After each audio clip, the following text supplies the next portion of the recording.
con Jared. Sí, aquí está. Déjame ver cómo estuvo. Pasado. Ay. A ver, explícame cómo está el canal de el tipo de cambio. Con tus palabras. Mm. Ah, bueno, pues eso afecta directamente, bueno, el canal de tipo de cambio afecta directamente pues a nuestra moneda, a la moneda nacional frente a otras monedas extranjeras o a divisas, no sé cómo decirlo. ¿En qué afecta? Pues en los precios de importaciones y exportaciones, la inflación y la actividad económica. Era lo que nos puso ejemplos hace una semana, me parece, que si se cambia, bueno, si el dólar es más barato, por ejemplo, a una empresa que a sus empleados le pagan en dólares, si yo gano $100 a la quincena, por así decirlo, voy a estar percibiendo, al momento de hacer el tipo de cambio, voy a estar percibiendo menos, entre comillas, por justamente ese efecto. Okay. No. A ver, alguien que no sea él que me explique el canal de tipo de cambio como lo expliqué en la clase. Yo, profe. A ver, dime tú. Pues el tipo de cambio, en el canal de tipo de cambio es, por ejemplo, si el interés sube en el TIE y en los CETES, pues los extranjeros van a querer invertir más en nuestro país. Entonces lo que pasa es que hay más demanda de nuestra moneda y nuestra moneda sube. ¿Y por qué va a haber más demanda de nuestra moneda? Porque cada vez más extranjeros les va a ser atractivo invertir en nuestras acciones, en los bonos que son las TIEs o los CETES. ¿Y qué necesitan hacer para poder invertir en ello? Pues cambiar su moneda a nuestra moneda. Entonces deben de hacer ese tipo de cambio y por ende sube la demanda de nuestra moneda y suben sus precios. Bien, bien, Raúl, ya te ganaste tu lugar en la clase. Gracias, profe. ¿Quién se empezó a reír de su compañero? Jared.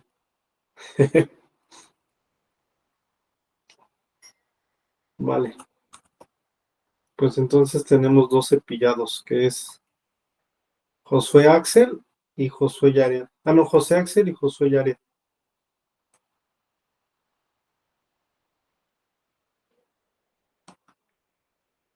Bien. Y de hecho eran cuatro, ¿no? Los que quedaban eran, no eran tres, eran cuatro. Pero bueno, ya nada más me quedé con dos. Entonces, me quedo con 18 solamente. 18 oyentes. Ahora, hay de dos. Y que esto sea confidencial entre nosotros. Una, les guardo calificación a estos 18 y cuando sea el extra, ustedes tienen que ir y hablar con quien sea que vaya a dar el extra y decir que se acepta la calificación. Si él dice que sí, yo le paso la calificación y ya. O dos, yo voy a pedir que me den esta materia el siguiente semestre y si me la dan, se inscriben y ya les pongo su calificación como si hubieran cursado la materia. Entonces piénsenlo y me dicen, ¿vale? Los 18 oyentes que se quedaron. ¿De acuerdo? O sea, la decisión está, o sea, una vez que le digamos la De acuerdo, decisión, ¿ya no se profesor. puede cambiar? Sí, ya no se puede. ¿Y se lo decimos a final de clase o por el WhatsApp? No, pues pónganse de acuerdo. Y ahí también, digo, si es la de que se las ponga como si lo hubieran cursado hasta el siguiente semestre, pues también, ¿no? Depende mucho de si me la dan o no me la dan. pero pues ahí aboguen por mí en coordinación para que me la den.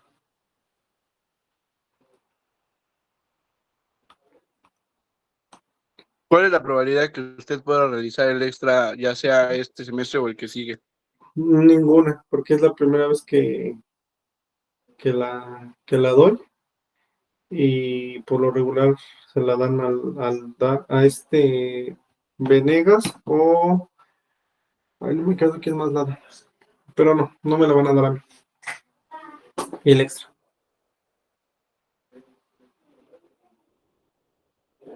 Bueno, empecemos con la clase.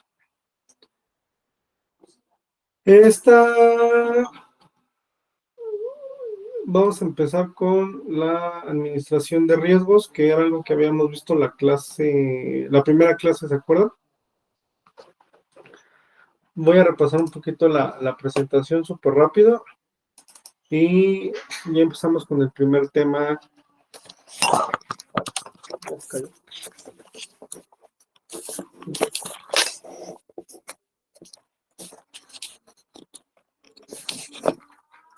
Okay.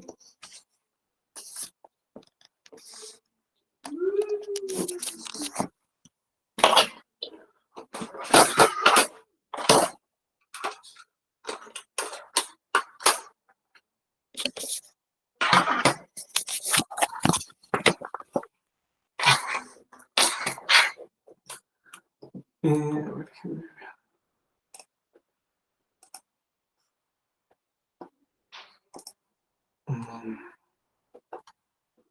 Voy a presentar mi pantalla.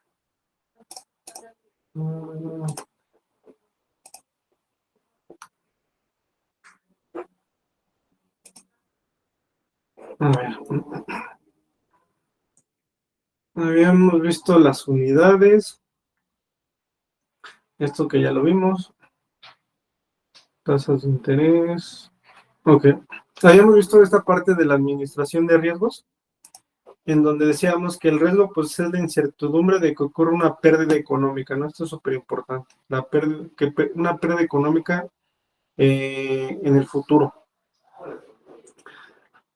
Por su raíz en latín es atreverse a transitar por un sendero peligroso, es decir, no sabemos hacia dónde nos vamos a dirigir. Tiene un significativo negativo y casi siempre se relaciona con pérdidas potenciales, ¿no? Lo que habíamos dicho aquí, pérdidas económicas. Entonces, dos aspectos muy importantes en la administración de riesgos. Sí, Inés. Perdón, es que una compañera está en la sala de espera, se la deja pasar, por favor. Sí. Ok, gracias.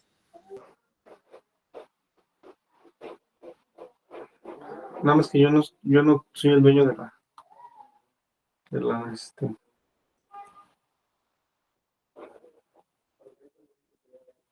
¿Está Dolores? Sí, profe, sí estoy aquí, pero no hay solicitud de nadie. No sé si la podría volver a mandar la compañera. Pues quién sabe quién sea. Bueno, ahí si alguien manda solicitud,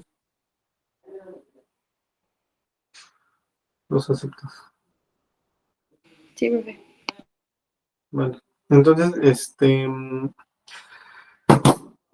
hay dos aspectos muy importantes en la parte de la administración de riesgos. Una es la medición efectiva y cuantitativa, y la otra es la probabilidad de la pérdida futura. Entonces, siempre tenemos que calcular cuál es la probabilidad de que un evento ocurra, y aparte tenemos que poder medir efectiva y cuantitativamente cuánto va a ser esa pérdida, ¿no? Entonces, siempre es el monto y la probabilidad de que suceda. Entonces, justamente la administración de riesgos consiste en medir las probabilidades en contextos de incertidumbre. Por eso es que es muy importante la parte de la administración de riesgos.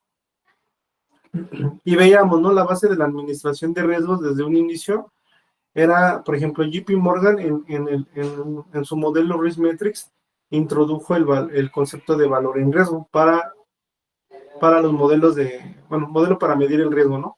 Esto es algo que vamos a ver probablemente la siguiente semana, el valor en riesgo.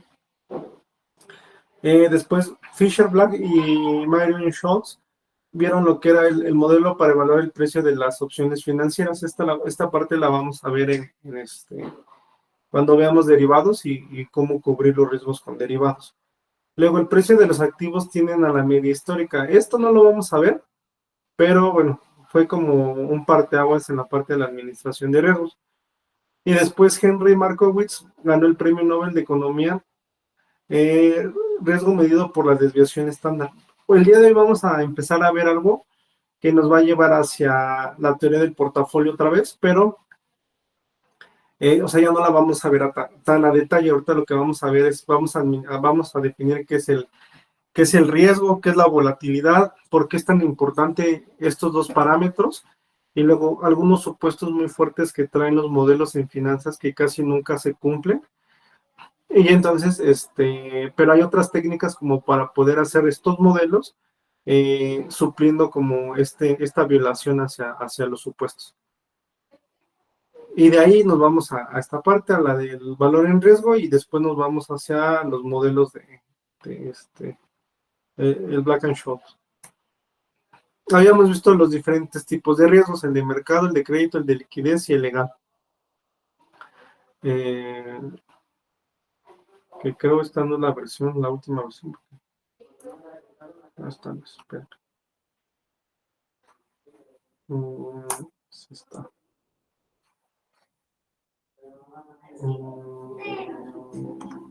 Sí, es esta.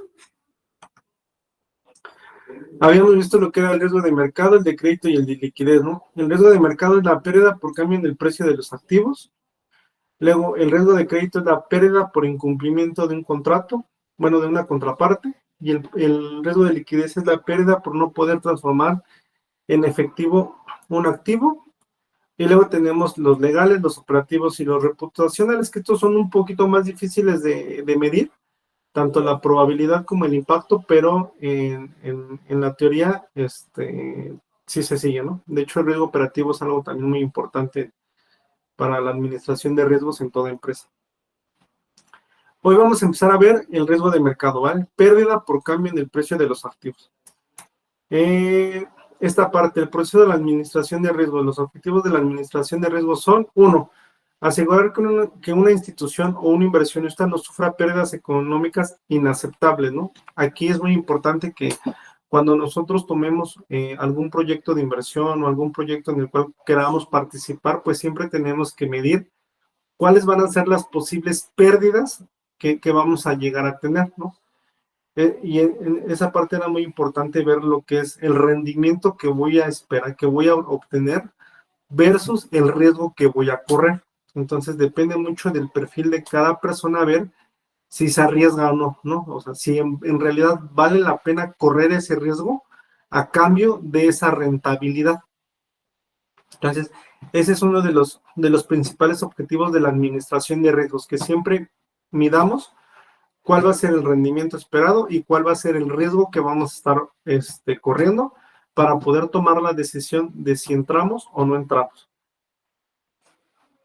Y luego también es mejorar el desempeño financiero de dicho agente económico, tomando en cuenta el rendimiento ajustado por el riesgo, ¿no? Una vez que ya entramos al proyecto, pues ahora vamos a ver qué tanto vamos a poder nosotros ganar o qué tanto vamos a poder mejorar nuestro desempeño que actualmente tenemos.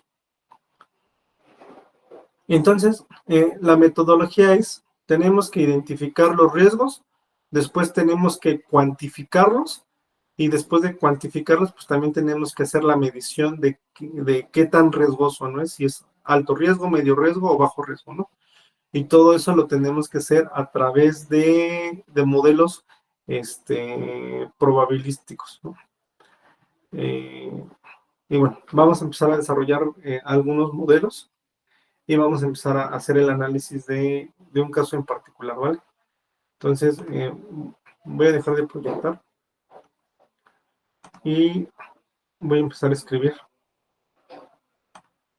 ya para ver el primer caso. Déjenme poner mi cámara. Entonces, ¿alguna duda hasta aquí? No. La otra chula. Entonces, mm,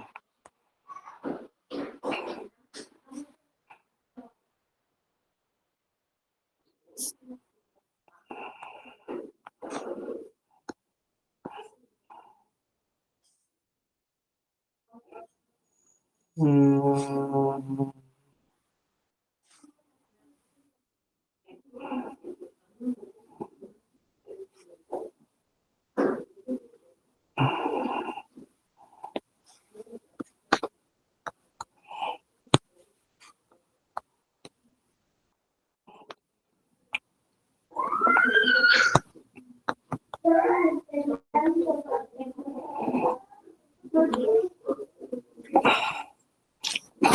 entonces lo primero que vamos a ver es, espérame, esta cosa no prende. Listo. Es el rendimiento. Lista, papel. Aquí está. Entonces, el primer tema que vamos a ver es el rendimiento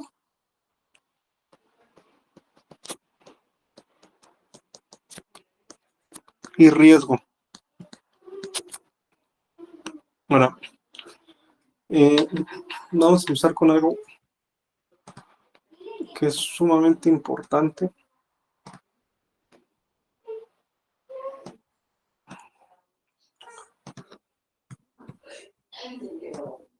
Que es la parte de, a ver, dice, en la teoría financiera, financiera,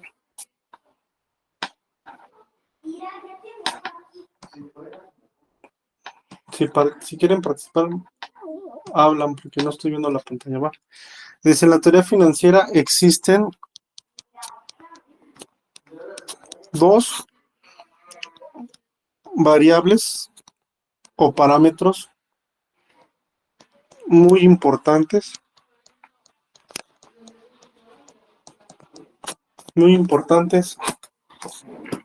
para la toma de decisiones, muy importantes para la toma de decisiones.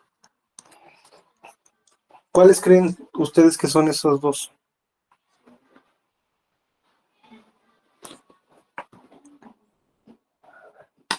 Pues el riesgo y el rendimiento. Exacto, ¿no? Estaba bien difícil adivinarlo. Entonces es el rendimiento y el riesgo. Siempre tenemos que medir tanto el rendimiento como el riesgo. Ahora, siempre, y lo han visto, se mide el riesgo versus el rendimiento, ¿no? Y tenemos que encontrar una función que relacione el riesgo con el rendimiento.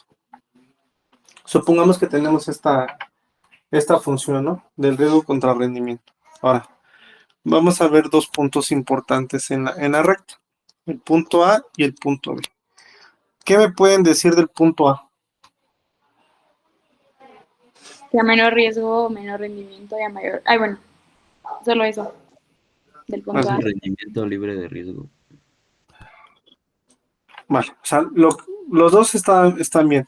Uno, lo que nos dijo su compañera es respecto a toda la función, ¿no? Por ejemplo, vemos que a mayor riesgo, entonces mayor rendimiento, ¿no?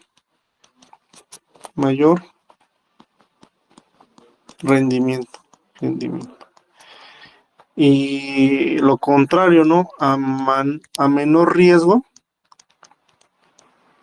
entonces tenemos un menor rendimiento. Ahora, específicamente del punto A, su compañero nos dijo que era, ¿qué nos dijiste? Que era el rendimiento libre de riesgo. Ok. En esta gráfica vamos a tener nuestro menor riesgo, no, perdón, nuestro menor rendimiento, nuestro menor rendimiento posible sin riesgo, ¿no? O sea, ese es nuestro el menor rendimiento que podemos obtener sin correr ningún riesgo, ¿no? En el mercado, ¿qué proyectos tenemos de este tipo? Donde nos aseguran un rendimiento que a lo mejor es pequeño, sin correr ningún tipo de riesgo. Los CETES. Deuda gubernamental. Exacto, ¿no? Los CETES, La la deuda. tanda. ¿Qué más? ¿Qué más dije? No, pues que la tanda, pero si te toca el primer número nada más. Una tanda. Porque es un préstamo sin intereses. Ok.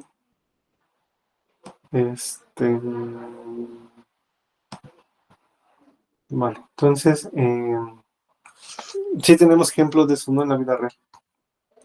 Ahora, el punto B, ¿qué me podrían decir del punto B?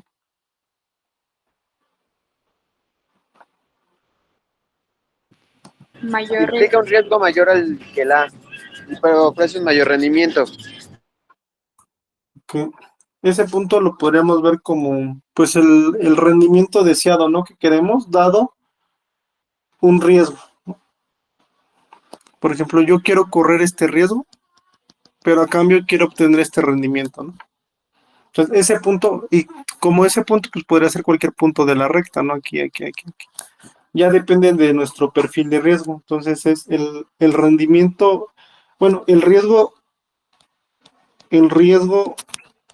deseado a un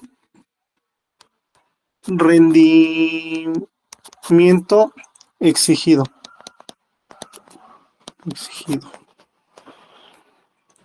Ahora, lo que les dije, ¿no? A ver, un ejemplo que tenemos de esto es la parte de la teoría del portafolio. ¿Se acuerdan de la teoría del portafolio? Cuando nosotros graficábamos, teníamos una curva así, ¿no? Esa curva, ¿cómo se le llama? Es la frontera, ¿no? Ok, es la frontera. ¿Frontera qué? Eficiente. Eficiente, sí. Okay, es la frontera eficiente, va. Ahora, eso se le llama frontera eficiente. ¿Y qué era la frontera eficiente?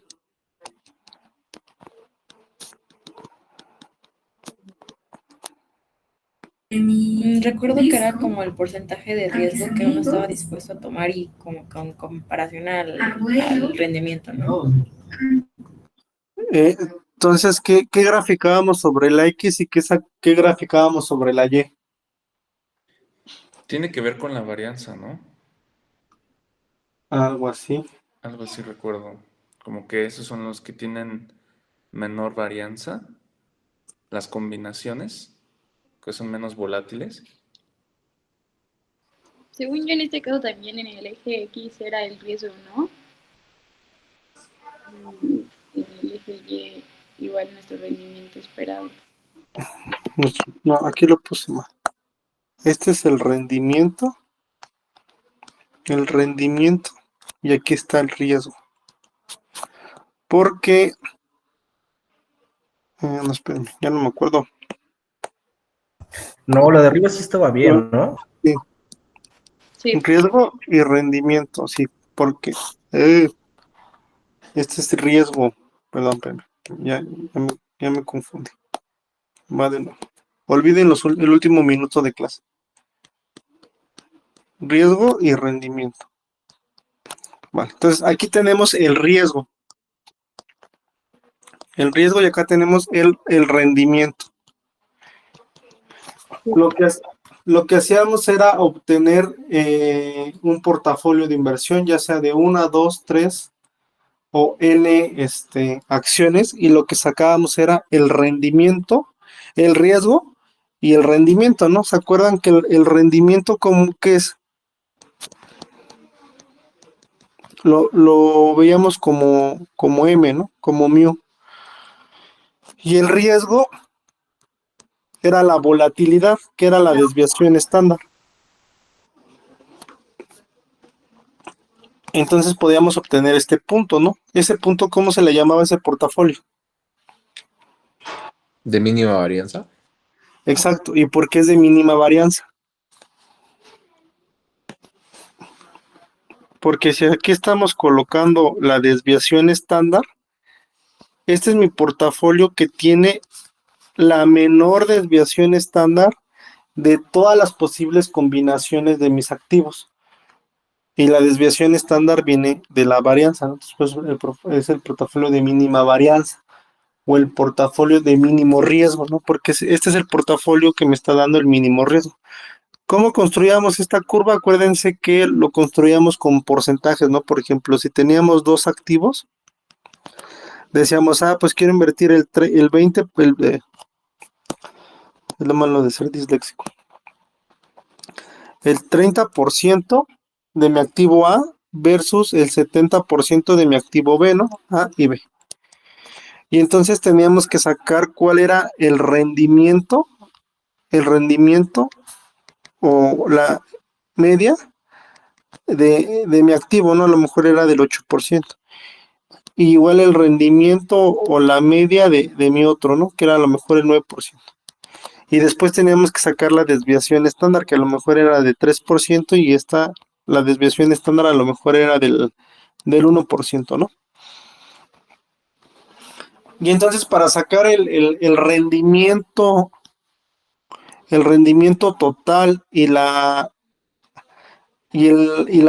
desviación estándar total, teníamos que hacer pues un producto, tenemos que hacer un ponderado, ¿no? Del rendimiento, por ejemplo, el 30% por el 8, al 70% por el 7, y ya obteníamos lo que era la parte del rendimiento. Para la parte de la desviación estándar no era tan directo, no teníamos que hacer otra fórmula para poder sacar su desviación estándar. Y recuérdense que dependiendo cómo fuéramos combinando estos valores, esto iba a ir cambiando, ¿no? Y eso es lo que estábamos graficando acá. Probablemente en la siguiente clase lo veamos, ¿vale? Para que se acuerden un poquito de ello. Porque lo vamos a estar ocupando para crear un portafolio y calcular su valor en riesgo y después poderlo cubrir. Entonces, este es un claro ejemplo, ¿no? De cómo en la práctica tenemos que medir lo que es el riesgo y lo que es el rendimiento para poder obtener pues, todas nuestras posibles alternativas de inversión, y al final nosotros decidimos con cuál nos quedamos, ¿no? En este caso dices, ¿sabes qué? Yo quiero correr el mínimo riesgo posible y sé que el rendimiento que me va a esperar es este. A lo mejor tú podías decir, yo quiero hacer una relación entre riesgo y rendimiento, y entonces obtengo lo que es otro portafolio, que a lo mejor va a estar por acá, pero ese portafolio es el que me optimiza la relación entre riesgo y rendimiento. ¿Alguien se acuerda cómo se llamaba ese portafolio? ¿Portafolio de tangencia? El portafolio, bueno, este es en sí, viendo la relación entre riesgo y rendimiento, era el portafolio de máximo cociente de Sharpe, ¿no? Y es este punto. Y después sacábamos el portafolio tangente, ¿no? Que era el que pasaba sobre ese punto y veíamos una línea así. Y ahí lo que hacíamos era la combinación entre activos riesgosos versus activos libres de riesgo. Entonces mi frontera eficiente ahora sí va a trasladar en esta gráfica. Pero sí, justamente es el máximo cociente de Sharpe, al final era podríamos ser el de tangencia. Y bueno, de esta parte, al final hacíamos todo este análisis, ¿por qué? Porque veíamos qué rendimiento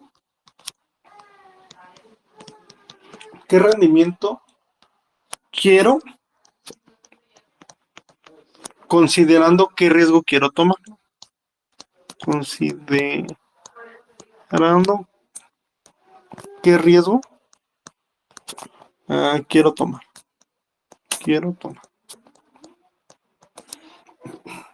Ahora, aquí la pregunta del millón es: ¿qué es el rendimiento? Alguien que me diga qué es el rendimiento. La ganancia. Es la cantidad, sí, la cantidad que ganas en un periodo determinado, a partir Ok. de una tasa de interés. Ok, es la cantidad que ganas. Entonces, Pero también se ese... puede perder, ¿Mande? o sea, también se puede perder, ¿no? No, no es Pero no es meramente. rendimiento negativo, ¿no? Es que el rendimiento tengo entendido que no puede ser negativo. Si es negativo, entonces es pérdida. Pero el rendimiento tal cual es todo el crecimiento positivo. Por eso puede ser de cero. No. Si hay rendimientos negativos, o sea, cuando tú ves el Yo creía rendimiento, eso. Yo creía eso hasta que en mi portafolio de corporativa saqué un rendimiento negativo. sí, ¿no? O sea, en la vida real sí hay rendimientos negativos. Entonces, el rendimiento no es la ganancia, el rendimiento es... Espérame, déjame borrar esto. El rendimiento es el cambio de valor que registra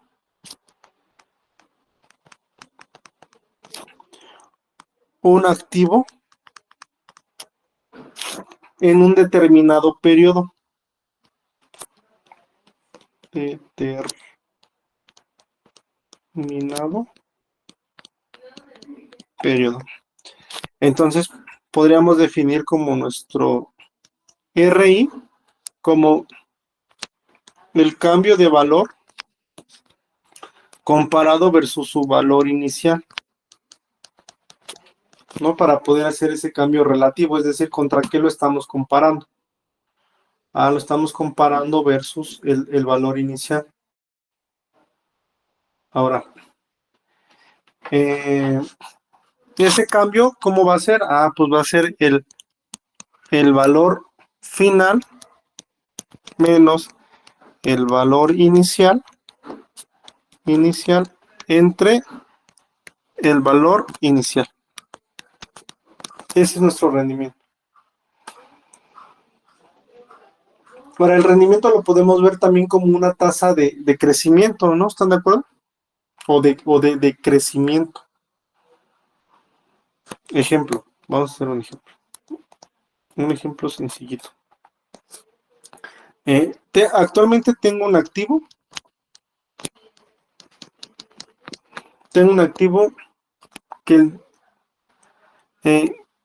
Que el día de ayer valía 97.5 y hoy vale 98.3%. Entonces, ¿cuál es el rendimiento que me está generando mi activo? Pues entonces el rendimiento a un día es el 98.3 menos el 97.5 entre el valor inicial que era 97.5, ¿no? ¿Eso cuánto nos da? Pues 0.82%, ¿no? Profe, Sí. pero entonces y hoy vale, están mal las unidades, ¿no? O sea, no es porcentajes en moneda. Sí, perdón. Aquí. Moneda. Es 97, parece un 47, ¿vale? Ahora, si hacemos un pequeño despeje, ¿cómo se vería? Por ejemplo, dejamos el 98.3 solo y entonces lo que podemos hacer es multiplicar el 0.82% por el 97.5 más el 97.5, ¿no? Entonces esto, si nosotros factorizamos, va a ser el 97.5 por 1 más el 0.82, ¿no?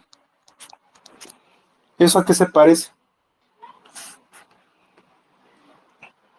Este es el valor final igual al valor inicial por 1 más un rendimiento. Pues se parece al interés, ¿no? Sí. Al interés compuesto. Esto porque es por un día, ¿no? Si lo hubiéramos por un cierto periodo, lo podríamos poner de diferente forma. Al final quedaría al aire. Pero ¿qué otro tipo de interés tenemos aparte del compuesto?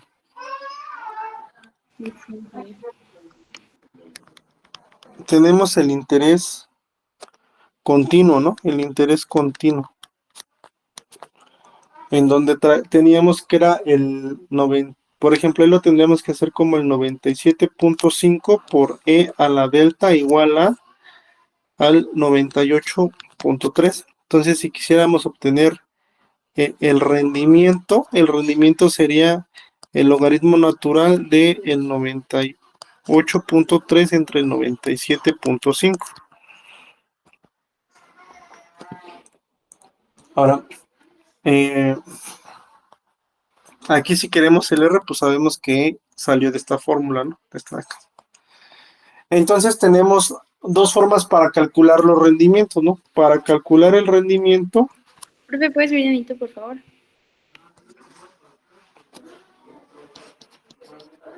Para calcular el rendimiento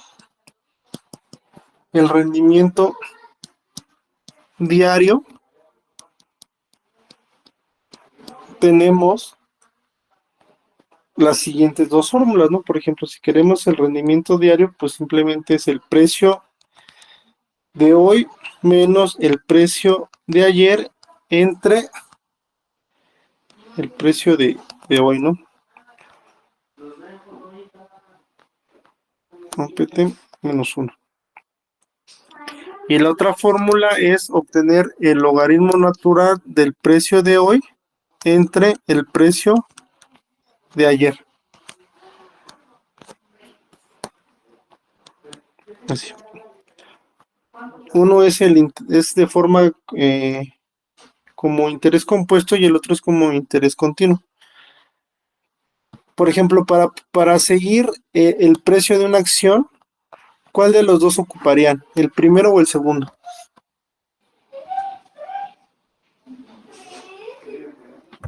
El primero, ¿no? ¿Quién dijo el primero? Yo. ¿Por qué? Bueno, porque son valores que conocemos. O sea, porque lo podemos básicamente en cualquier momento, porque el precio de la acción todo el tiempo lo vamos a estar conociendo. Te escuchaste medio cortado. Pues son valores que conocemos tanto de hoy como mañana, pero mañana lo abrimos y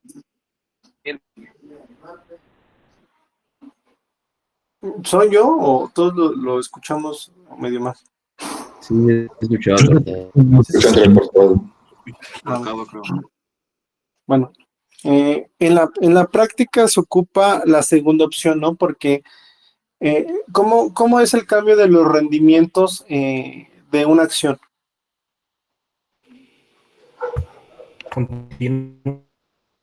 Continuo mientras está abierta la bolsa o donde se está comercializando. Exacto, son continuos, ¿no? Porque el cambio es relativamente en cada momento. Entonces aquí nosotros sí ocupamos el precio al final del día, pero al final es en un periodo muy chiquito, no en un día, si lo comparamos contra un año, ¿no? Entonces, en la práctica siempre se ocupa esta forma de calcular los rendimientos de las acciones, el rendimiento logarítmico, es decir, el logaritmo natural del precio de ayer entre el precio de hoy. Y de sus clases de aplicación a las matemáticas financieras, pues tuvieron que ver si sacaban la cotización diaria de los precios, se dan cuenta que el rendimiento de un día a otro no siempre es positivo. ¿O siempre es positivo? No.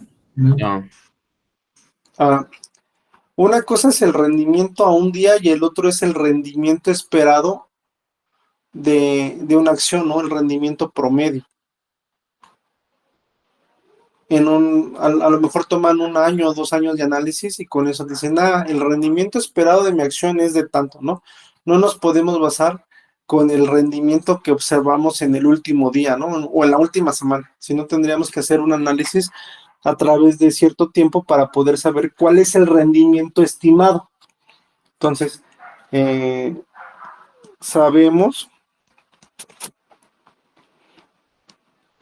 que el rendimiento esperado de un activo se puede estimar de la siguiente forma. ¿Cuál es el mejor estimador para el rendimiento?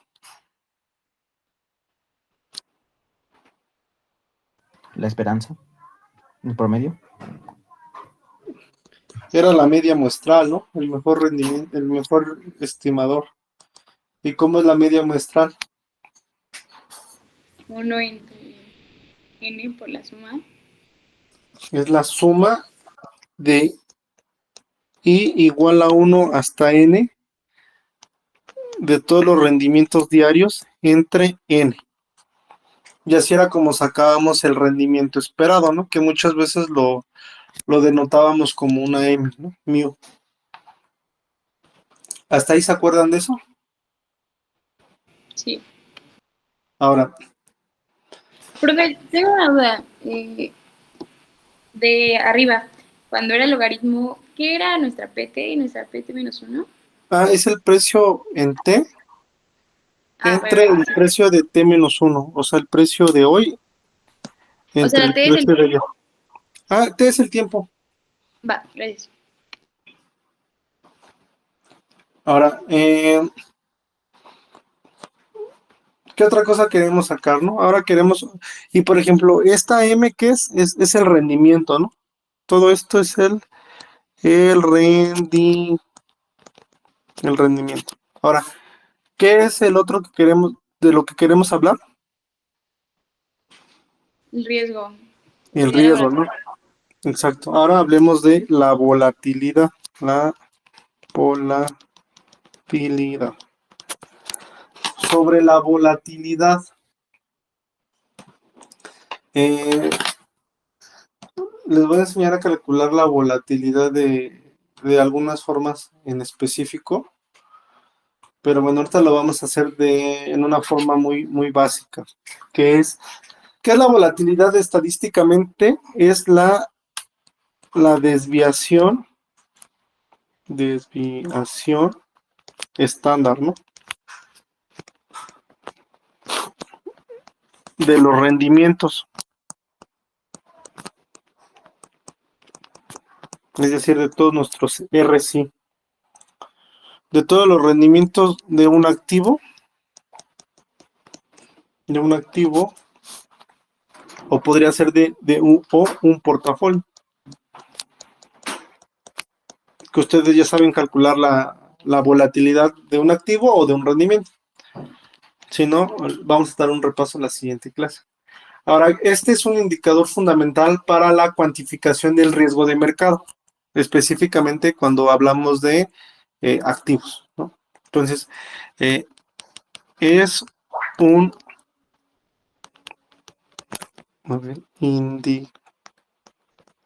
indicador fundamental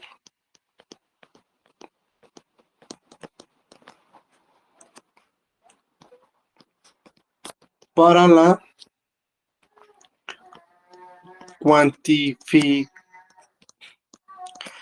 cuantificación del riesgo de mercado.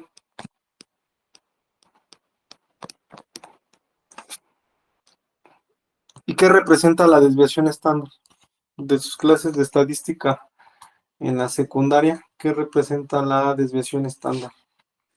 ¿Qué tanto nos alejamos de la media?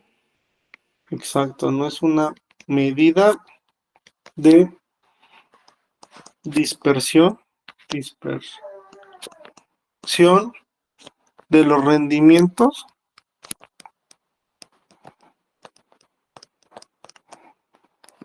con respecto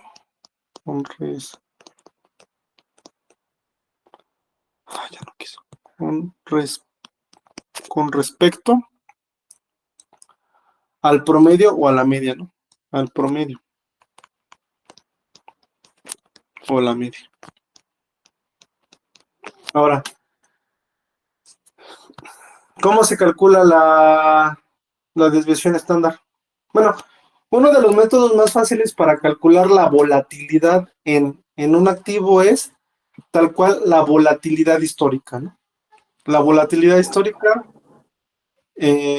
¿cómo calcula la desviación estándar? O la Profe, ¿cree que volatilidad. le pueda subir un segundo? Es igual a la raíz de las observaciones menos la esperanza, y eso elevado al cuadrado, ¿no? A ver, entonces es, a ver, la desviación estándar es la raíz cuadrada ¿de qué? De la varianza. De la suma De la suma de i igual a 1 hasta n de las observaciones de las menos observaciones menos el rendimiento esperado, ¿no? En este caso, la y media eso, cada uno de esos al cuadrado, ¿no? al cuadrado Entre n. Ahí falta n también. entre n. Ajá. ¿Entre n o entre n menos 1? Entre n menos 1. Entre n menos 1. ¿Y por qué entre n menos 1?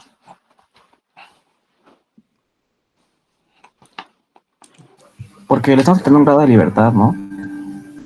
¿En qué son los grados de libertad?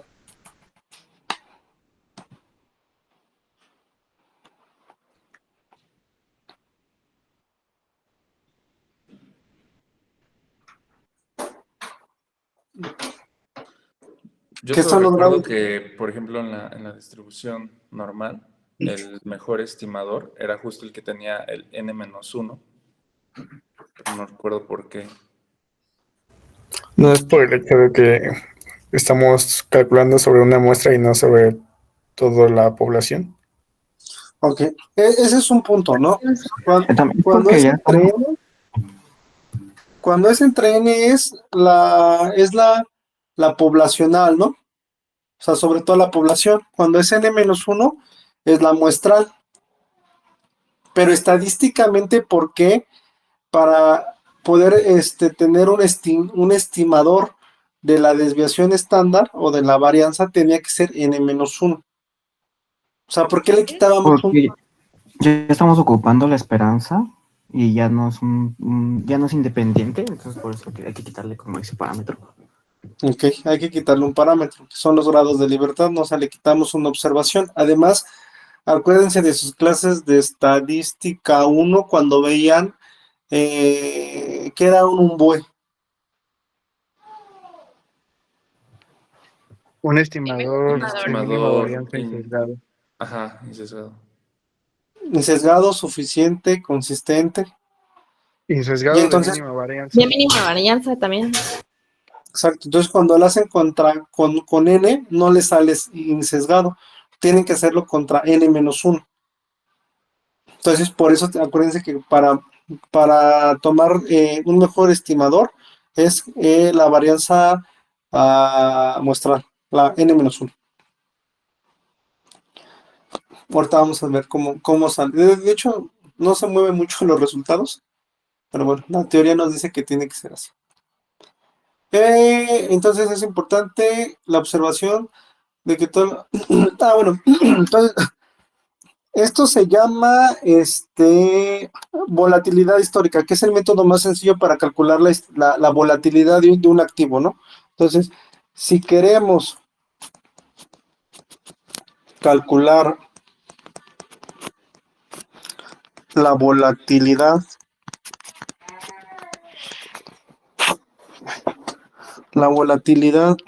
de un activo, entonces ocupamos el método más sencillo, que es la volatilidad histórica. Ahora, ¿qué debilidades tiene este método? ¿Qué debilidades le ven a este método? O sea, yo estoy obteniendo todos mis rendimientos, vamos a hacerlo gráficamente. Ustedes tienen sus precios. Y entonces para sacar los rendimientos lo que hacen es menos el logaritmo natural de menos ¿no? El logaritmo natural de menos. Entonces van a tener como muchos puntitos así ahora, ¿no? Bueno, algo así van a tener, ¿no? Esta es la volatilidad. Algo así van a tener. Y entonces lo que ustedes van a agarrar este punto. Bueno, primero le van a sacar la media, ¿no? La media es esta. Entonces lo que van a hacer es este punto menos la media elevado al cuadrado más este punto menos la media elevado al cuadrado más este punto y se van a ir así con todos los puntos. Así. Y entonces los suman y los dividen entre el número de observaciones que tienen entre menos 1. A lo mejor aquí vamos a ir desde el 2020 hasta el 2025. ¿Qué debilidad le ven a esto que están haciendo?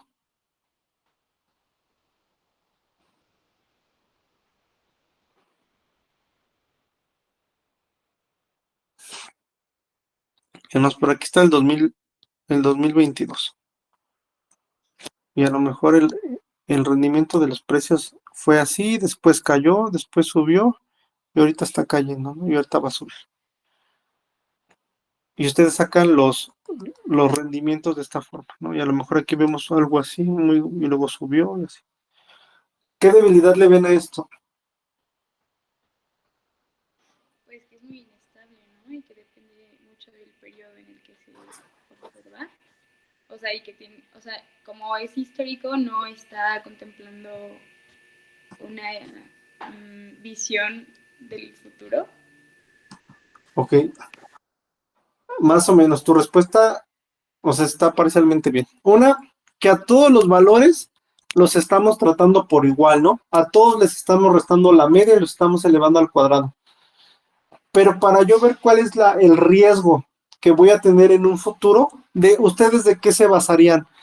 ¿Se basarían más en el comportamiento del último año? ¿O se basarían más en el comportamiento intermedio? ¿O se basarían más en el comportamiento de hace 5 años? ¿O les daría igual y toman a todos los valores por igual? Es que depende, ¿no? Porque cada uno de esos valores estuvo en un ciclo económico diferente y también en un contexto global diferente.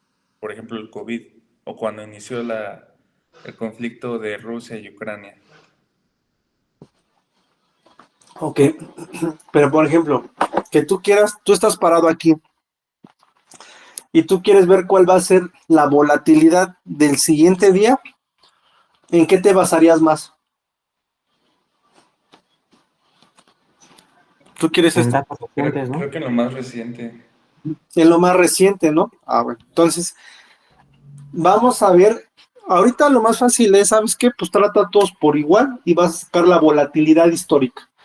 Sí, está bien, estadísticamente sabemos que podemos hacer eso, no hay problema, pero Si nosotros ya lo trasladamos hacia un contexto donde nosotros tengamos que ver cuál es la volatilidad de mi activo a lo mejor el siguiente día o los siguientes 3 días, pues dices, yo por aquí voy a estar tomando lo que pasó en el COVID, ¿no? A lo mejor a mí solamente me importa lo que pasó en los últimos días para poder estimar la volatilidad del siguiente día. Entonces, hay otro tipo de volatilidad que es donde nosotros le damos un peso diferente a las observaciones. Entre más cerca estén las observaciones de mi punto actual, les voy a dar un peso más grande. Y a esta parte les voy a dar un peso a lo mejor más pequeño. Pero no, eso lo vamos a ver después. Y hay otro donde dices, bueno, como su compañero, ¿no? Dice, dependiendo del ciclo económico, la guerra y bla, bla, bla, ¿no? Entonces, ahí lo que podríamos hacer es una serie de tiempo. Y cuando hacemos una serie de tiempo, ahí sí lo que hacemos es ver ciclos económicos, ver estacionalidad y ver diferentes factores que podrían influir en pronosticar mi volatilidad. Entonces ahí podríamos meter algún tipo de modelo para calcular esta probabilidad. Perdón, esta volatilidad.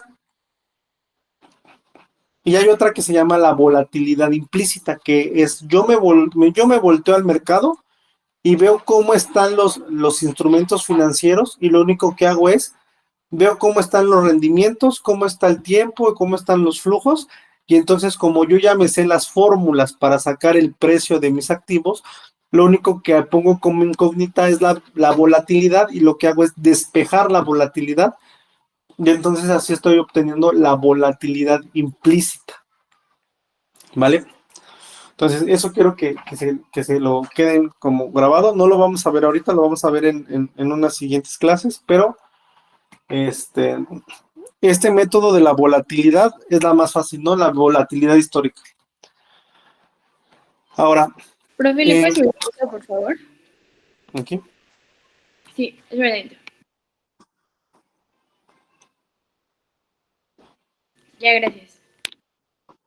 Vale, ahora, lo siguiente que vamos a ver. Bueno, hasta aquí alguna duda de lo que es la volatilidad y la desviación. ¿Que a la volatilidad y riesgo? No, profe. Vale, entonces, ahora hablemos de lo que es la famosísima distribución normal.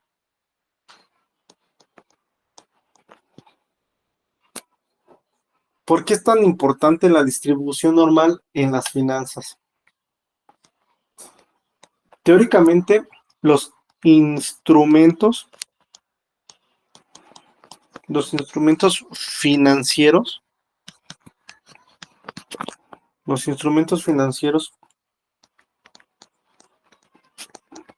presentan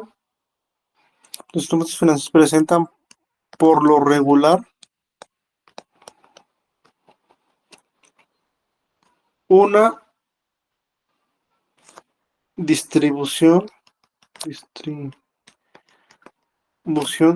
de probabilidad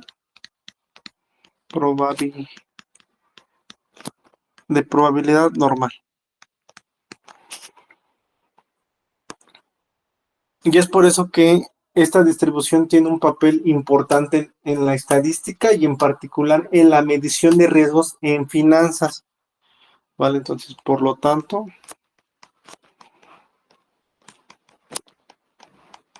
esta distribución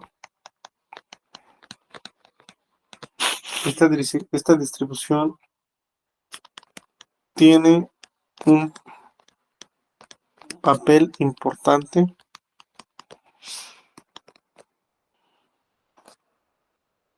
en la medición. Pensé que ya no se entiende lo que estoy escribiendo. En la medición de riesgo en finanzas. ¿Vale? Entonces, ¿cuáles son los dos parámetros que ocupa una distribución normal? la media y la desviación estándar. La media y la desviación estándar, ¿no?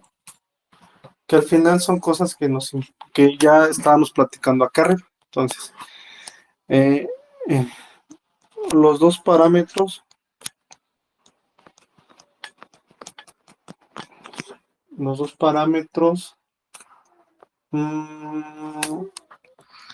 a estimar son la media y la desviación estándar, ¿no? ¿Por qué? Porque si nosotros suponemos que una variable aleatoria se distribuye con una distribución normal con media m y desviación estándar constante, entonces es un supuesto muy grande, ¿no? O sea, al final, la mayoría de los modelos asumen que que el rendimiento de nuestros activos se están distribuyendo de una forma normal, mu y sigma. Ahora, ¿Podría subirle tantito, profesor? Gracias.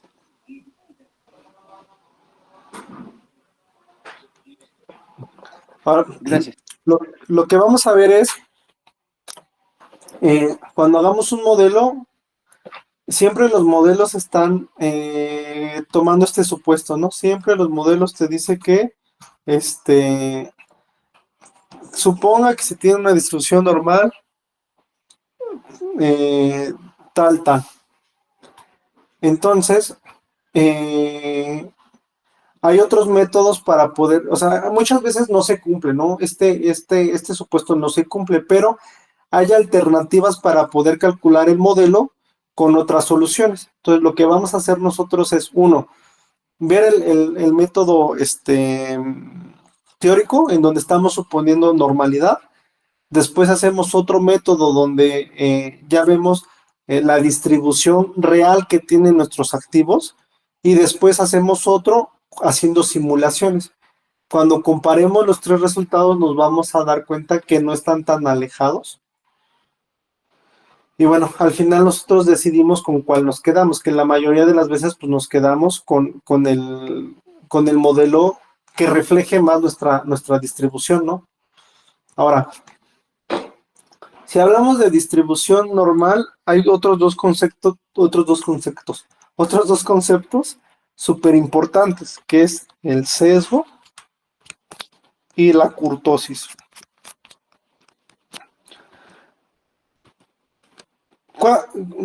¿Qué valor debe de tomar el sesgo para que sea una distribución normal? ¿Tiene que ser igual a la media? No.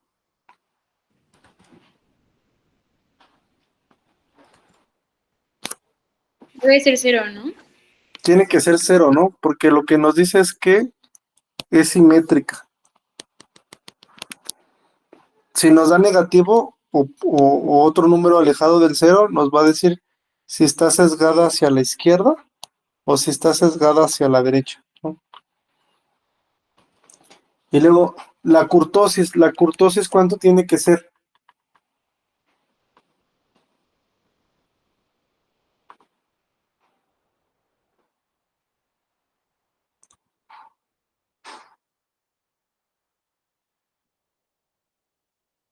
Eso no sé. Vale, la kurtosis tiene que ser igual a 3. ¿Qué nos dice la kurtosis? ¿Por qué tiene que ser igual a 3? Como la forma de la distribución, ¿no? Que estén más cercana a una campana. Exacto, ¿no? Que no esté ni tan plana, ni tan así, ¿no? Ni tan delgadita. O sea, tal cual la kurtosis nos dice. Por ejemplo, una es que esté como así. Otra es que esté así. Que en ese caso, en un intervalo muy pequeño, está acumulando mucha probabilidad, ¿no? Ajá, justo, ¿no? Y a lo mejor... tenga colas muy largas. Exacto, ¿no? Y el otro es que esté como bien distribuida, ¿no? Así. A lo mejor su sesgo es 0, pero todos los valores están muy juntos, ¿no? Entonces, lo que nos dice la teoría es que tiene que ser 3 porque quiere decir que en 3 desviaciones estándar se encuentra el 99.7, no, es el 94, creo que es el 94. Se encuentra el 94.7 sí, el 94.7% de las observaciones. Entonces, si tú ves 1, 2 y 3, en este rango debe de estar el 94.7% de mis observaciones. Eso es lo que nos dice la kurtosis, ¿no? Y justamente es para lo que dice su compañero, que la forma sea en realidad una campana. Entonces, eso es lo que nos dice el sesgo. El sesgo lo que nos dice es qué tan simétrica está, ¿no? Qué tan derechita. Si esto nos da negativo o positivo, pues nos quiere decir que está o sesgada hacia la izquierda o sesgada hacia la derecha. La kurtosis nos dice que alrededor de la media, si nosotros vemos 3 desviaciones estándar, tiene que estar el 94.7% de las observaciones para que no esté ni flaquita ni gorda nuestra campana, ¿no? Para que en verdad tenga una distribución de campana. Ahora, de sus superclases de estadística en la secundaria, ¿cómo se calcula el sesgo y cómo se calcula la kurtosis?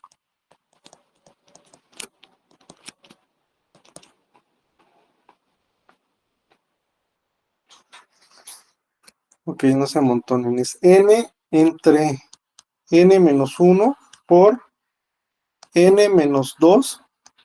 N pues es el número de observaciones, ¿no? Por la suma desde i igual a 1 hasta n de cada valor menos la media entre la desviación estándar, el paréntesis nada más va arriba, y esto elevado al cubo.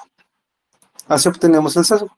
¿Cómo obtenemos la kurtosis? Pues es la suma desde i igual a 1 hasta n de cada observación menos la media elevado a la cuarta entre n menos 1 por la desviación estándar elevado a la cuarta. Hasta ahí, ¿todo bien? Sí. Entonces, si nosotros tenemos un conjunto de datos y le sacamos la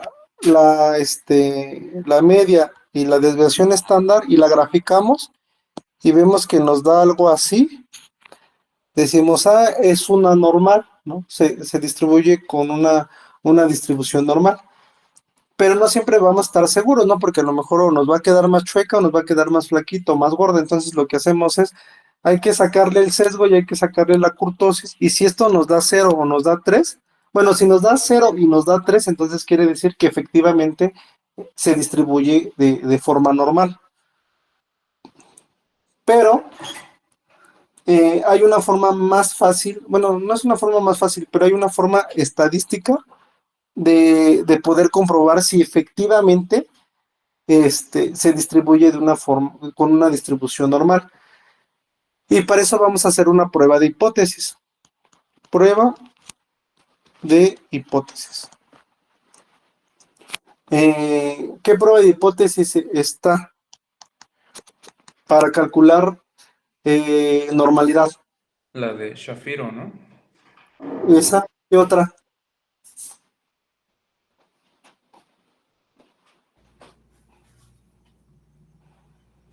La de Kolmogorov-Smirnov, ¿no? Exacto. Y falta otra. Markowitz. No, La de Darling. la de Darling, ajá. Y hay otra que específicamente necesita lo que es el sesgo y la kurtosis. Bueno, es la prueba de hipótesis de Harke-Vera. ¿Qué nos dice la prueba de Harke-Vera?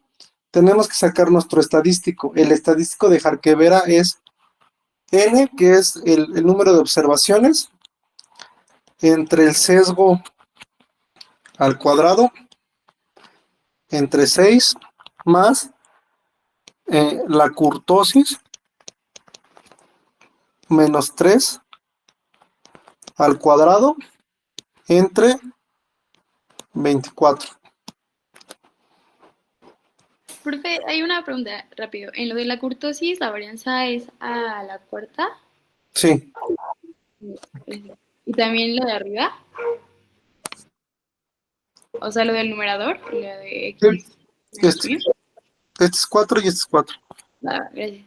Y es la desviación estándar. La desviación estándar a la cuarta. Sí, gracias. Vale. Ahora, ¿se acuerdan de cómo se hacen pruebas de hipótesis?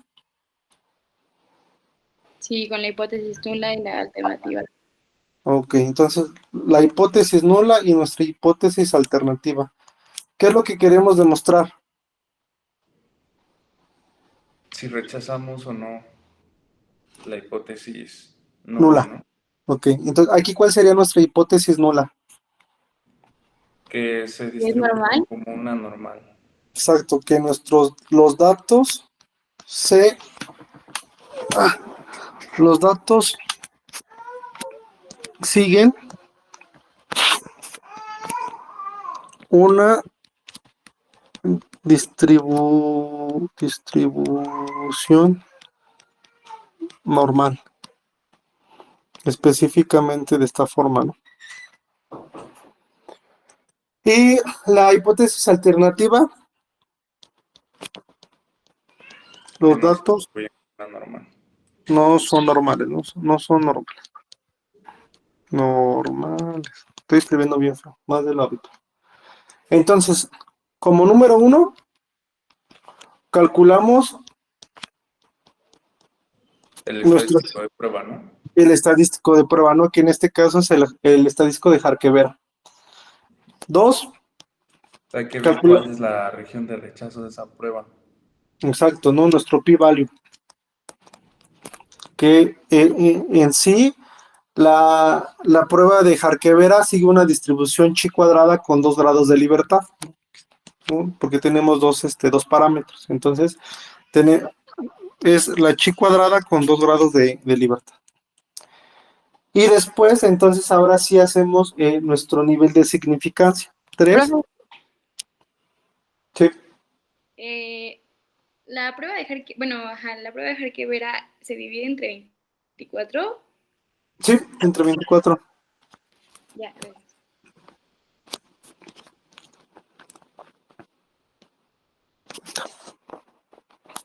3.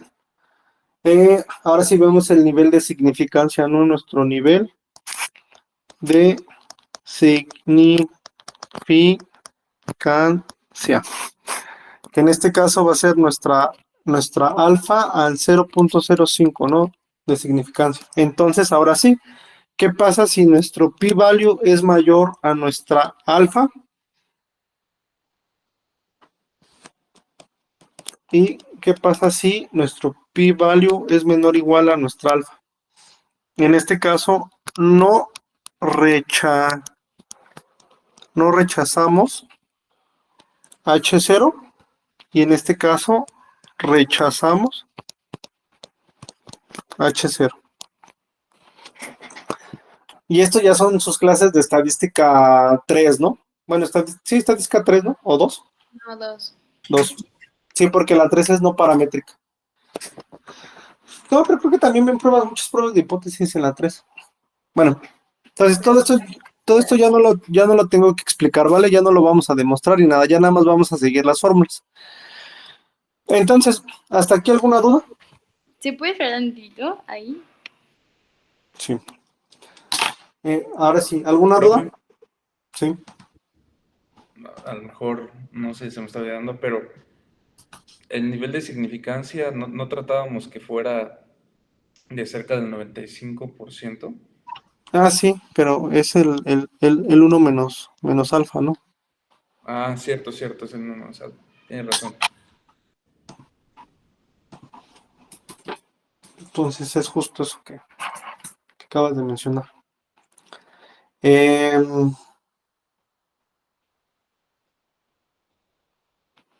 Ahora,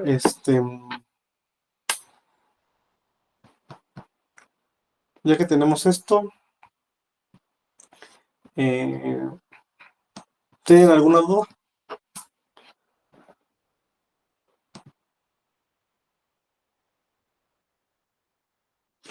No. ¿No? Órale. Entonces, ahora sí, vámonos a un caso práctico. Vamos a aplicar todo lo que vimos.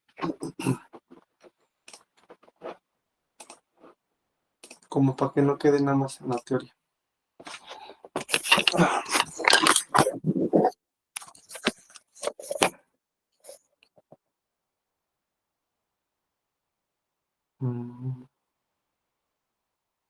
Esperen.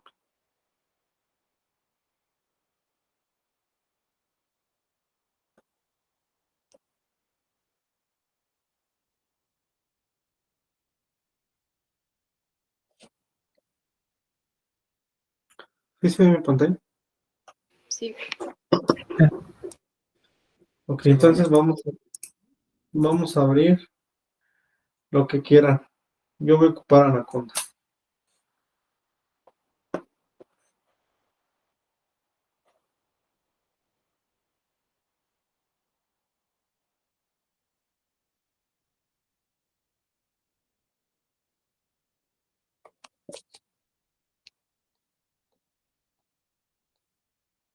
Nada más que abro.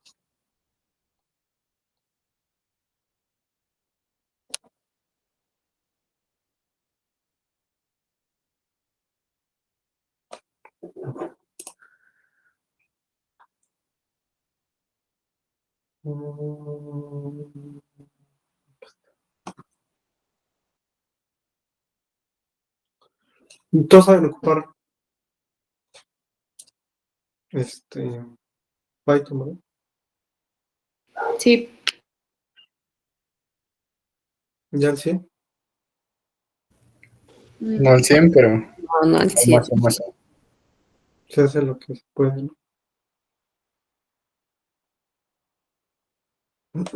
Les voy a enseñar. En el trabajo yo ocupo algo que se llama Databricks. Bueno, yo no. Quienes trabajan conmigo. Bueno, yo lo ocupo para la maestría. Fíjense, este es Databricks. Al final, tú puedes programar en lo que quieras. Mira. Ya no quiere. A ver. Luego no.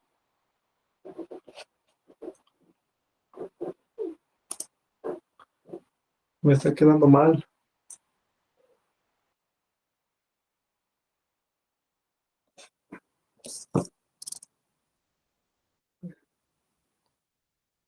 Vamos a clicar.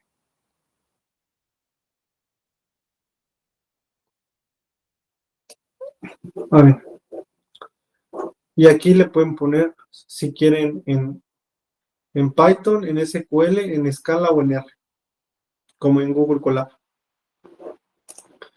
Y aquí pueden empezar a import pandas ASPD. Y lo ejecutan. Ah, se me acabaron mis créditos. Bueno, pero pueden imprimir, ¿no? Pueden programar en esto. Ahora, la facilidad de esto es como el Google Colab, ¿no? Aquí le pones que en la IA quiero generar una suma de dos variables que pida por pantalla. Y pones generar. Y ven, ya te dio tu codiguito. Entonces es igual que el Colab, ¿no? El Colab creo que también tiene esta función. Sí. Vale.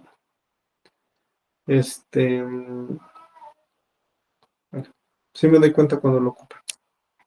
Profe, ¿cuál es la diferencia principal entre Databricks y el Colab?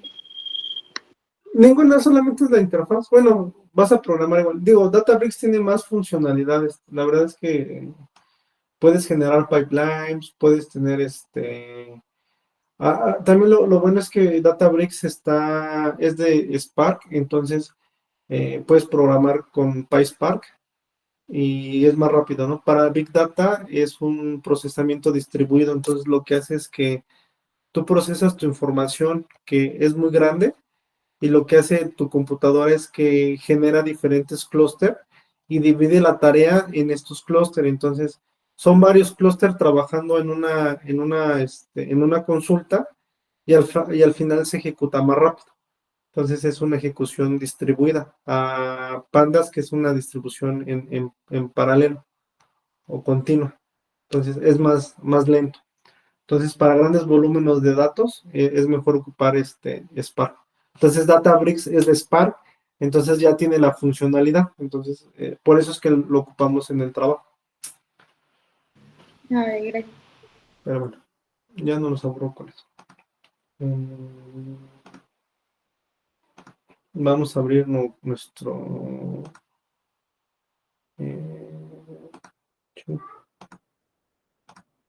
nuestro notebook.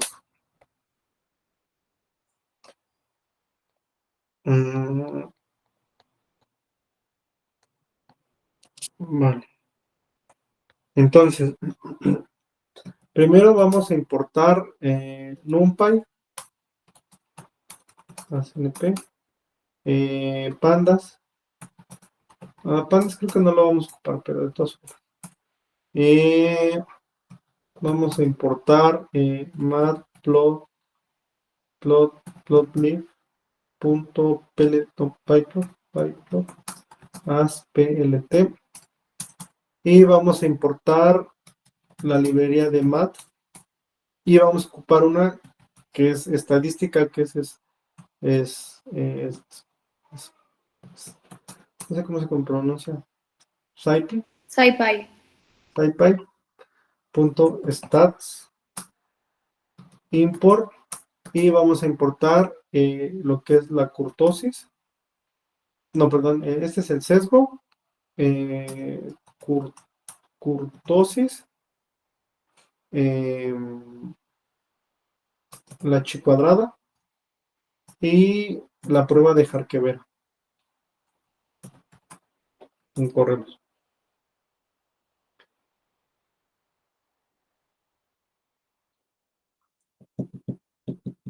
No sé por qué están. Si no tienen alguna de esas librerías, pues ya saben. Hay que instalarla. Ahora no quiso.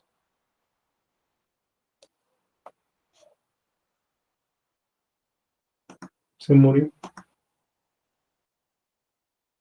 Profe, ¿para qué dijo que era la primera? ¿La que está antes de kurtosis? Esa es la del sesgo. Ah, ya, gracias. Ya cargó. Ahora, ¿qué más vamos a hacer? Bueno, primero vamos a simular nuestros datos, ¿no? Vamos a simular. Bueno, primero vamos a hacer como el Happy Path, ¿no? El simular datos normales. ¿Cómo simulamos datos normales?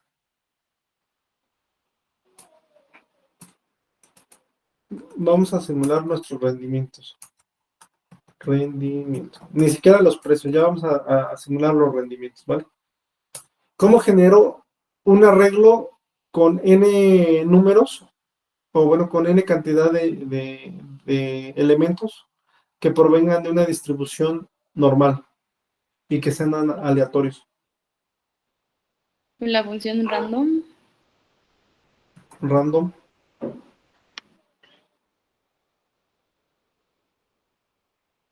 Punto. ¿No es ahí ya llamar como a la normal? No sé. Normal. Por ahí vas. No, pero normal no, ¿sí? Bueno, no sé. Sí, es en NumPy, np random normal, y entre paréntesis vamos a poner lo que es la media y la desviación estándar. ¿De cuánto quieren que sea la media de nuestros activos? De 8. ¿De 8%? 0.08. ¿Y la desviación estándar?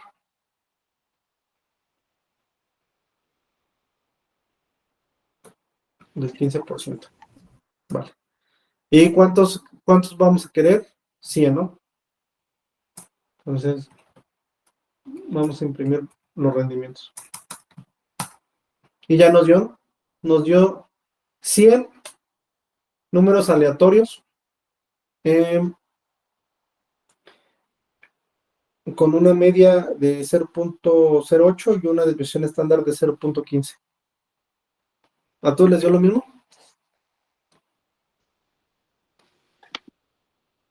Sí, profe. No, pues no. O sea, no es lo mismo, pero sí. No, porque no hay una semilla, no estamos ocupando una semilla. Exacto, es lo que iba a decir a ver si que dijo que sí es cierto. No, pues hay que poner una semilla, ¿no? Para que todos vayamos viendo lo mismo. Entonces, ¿cómo se pone la semilla? Sí. Bueno, I. Bueno, S, D. Random.seed. Y le ponen el número que quieran, 42. 42. Pónganle que quieran. Entonces, cada que lo corramos nos va a dar lo mismo, ¿no? ¿Ya ven? Si nosotros no le ponemos la semilla, siempre nos da algo diferente. Entonces, todos ocupamos la semilla de 42.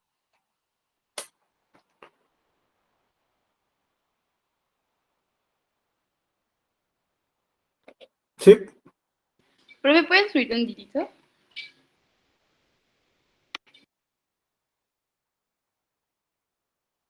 Sí, gracias. Vale. Entonces, ya que tenemos eso, pues hay que graficarlo, ¿no? A ver si es cierto, es una normal. Entonces, voy a quitar esto y voy a hacer ¿qué tendríamos que hacer? Un histograma, ¿no? Entonces, aquí le vamos a poner realizar un histograma. ¿Qué vamos a realizar? plt.hist.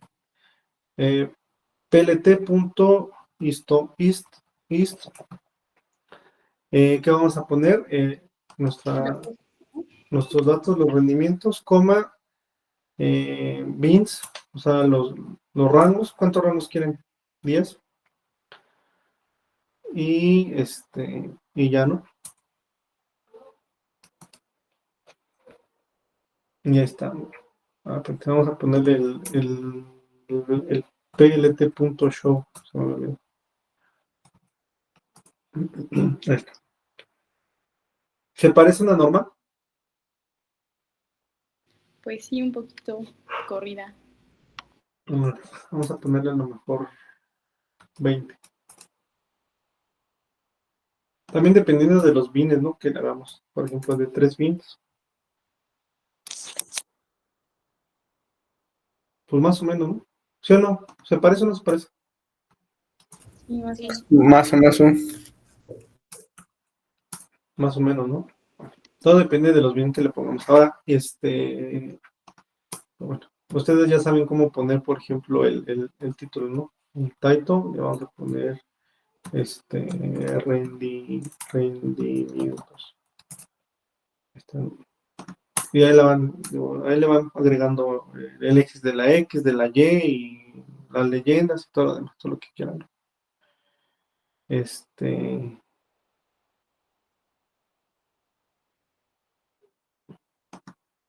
Pero esta no es una función de probabilidad, ¿no? Nada más es un histograma. Si quisiéramos la función de probabilidad, ¿qué tendríamos que poner?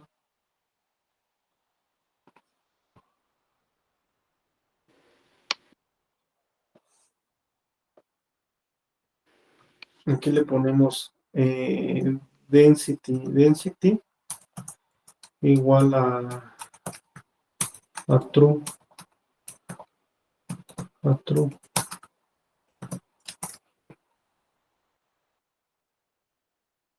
¿Hizo algún cambio? Ah, sí, ya. O sea, ya no está midiendo, ¿no? Ahora sí es la de densidad. Ya.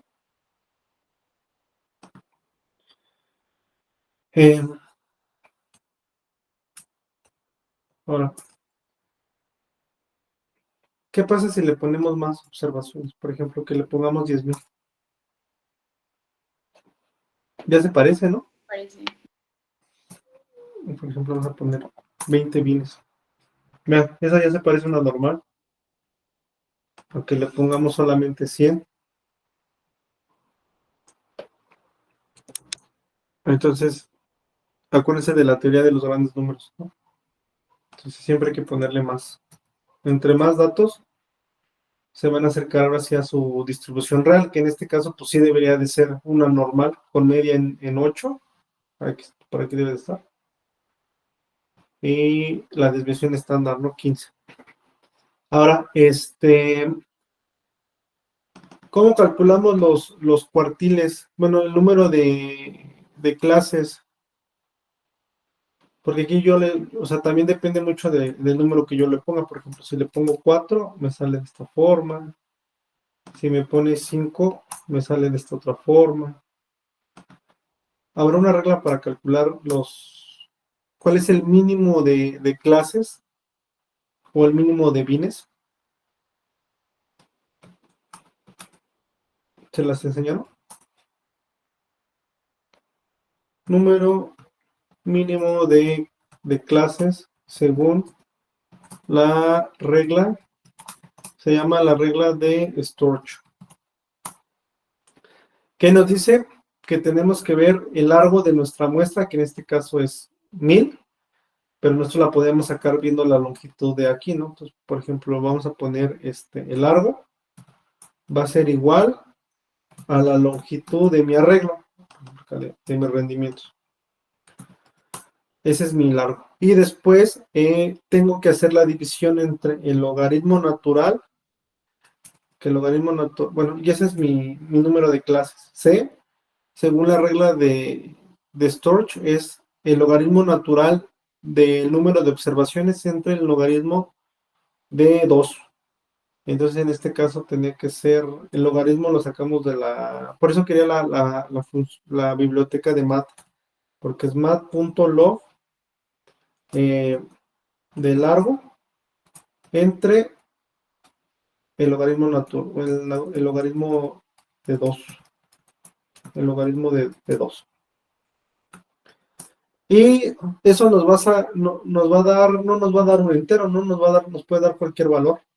Miren, si pedimos el C, nos da 13.28, pero no podemos tener 13.28 clases. ¿Cuántas clases deberíamos de tener? ¿13? 13. ¿Vale?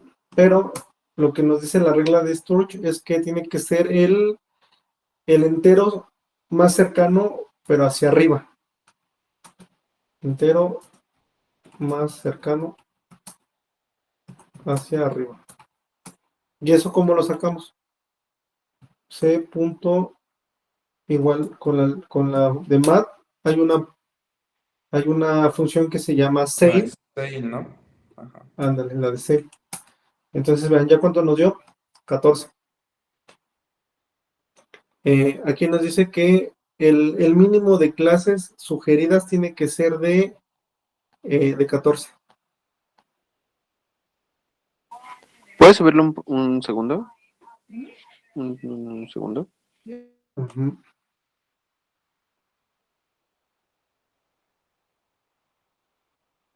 Y entonces aquí en vez de ponerle 5 ya le ponemos C.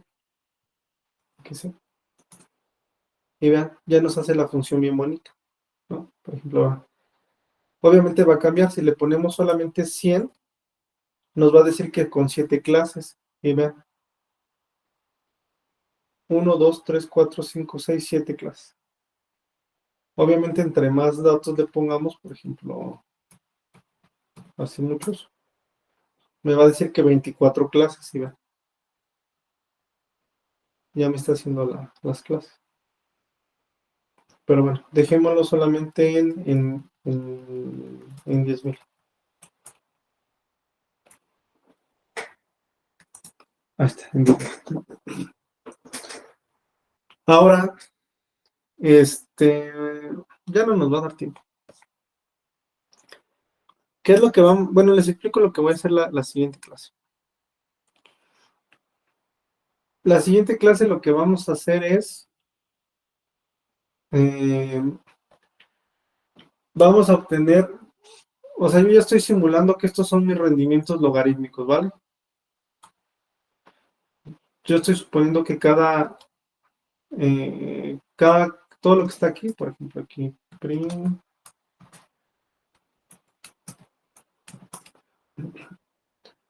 yo ya estoy suponiendo que todo esto son estos, mis RSI, mis logaritmos naturales de PT entre PT menos 1.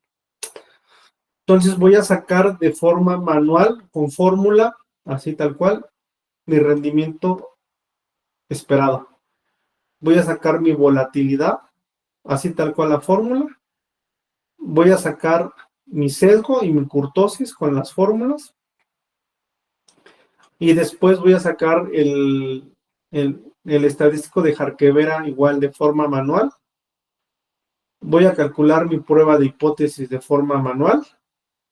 Y vamos a ver que esto me tiene que decir que efectivamente se distribuyen de forma normal, ¿no? Porque pues estoy trayendo todos de una distribución normal.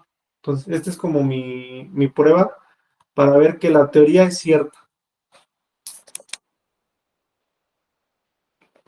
Después de eso les voy a enseñar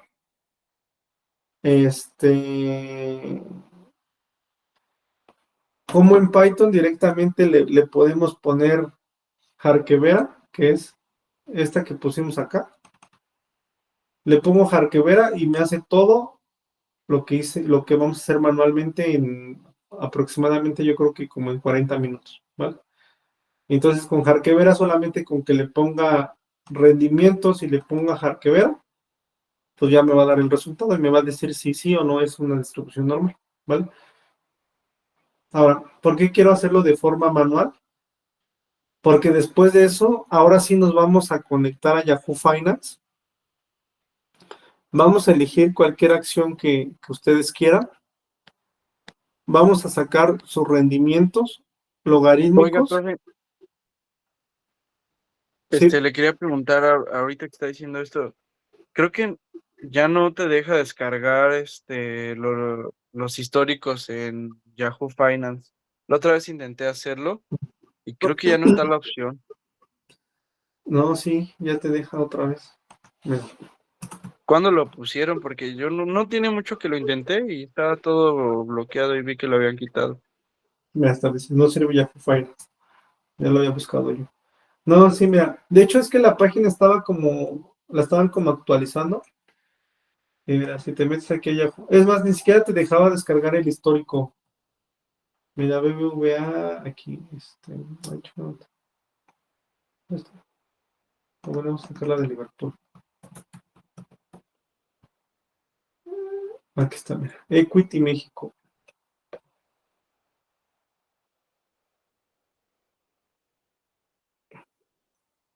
Fíjate aquí, si le pones Historical Data, ya te da la opción, mira, de escoger el tiempo, por ejemplo, 5 años. Y... no te deja descargarlo. Es lo que le dije, es que la otra vez intenté hacerlo para hacer un proyecto, pero no, ya no te deja. Y tuve que ocuparlo de request y así en Python para que lo extrajera como un CSV.